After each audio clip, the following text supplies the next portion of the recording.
నిత్యం అమ్మవారి గుడికి వెళ్లి పూజలు చేసి మొక్కులు మొక్కటం, దానధర్మాలు, పూజలు ఎన్ని చేసినా మనకి కష్టాలు పోవడం లేదు ఏమిటి అనుకుంటున్నారా? అంతకన్నా ముఖ్యమైన పుణ్యకార్యం ఒకటి చేయాలి మీరు.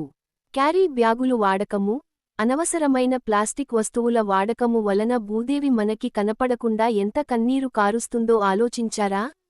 మనకు ప్రత్యక్ష దేవత భూదేవిని బాధపెట్టి మీరు గుడికి వెళ్లి కనిపించని దేవతలకి ఎన్ని పూజలు చేసినా ఫలితం ఉంటుందనుకుంటున్నారా? ఇప్పటికైనా మించిపోయినది ఏమీ లేదు. ప్లాస్టిక్ వాడకాన్ని పూర్తిగా తగ్గించండి. ఈ రోజే ప్రమాణం చేయండి. ఇది ఏమి ఉందిలే ఈ ఒక్కటే కదా అని అనుకుంటూ మీరు వాడే వస్తువుల లిస్టు చెప్పనా?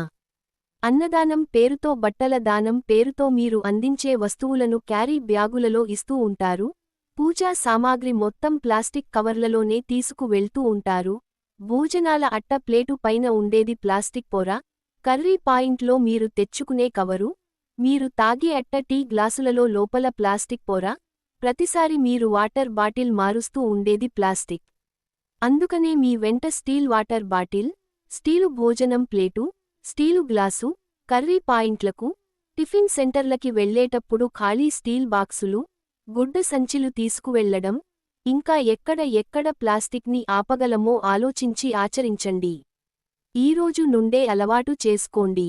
అంతకుముందు ఎన్నో పూజలు చేసినప్పుడు మీ కుటుంబంలో రాని మంచి ఫలితం వస్తుంది చూడండి.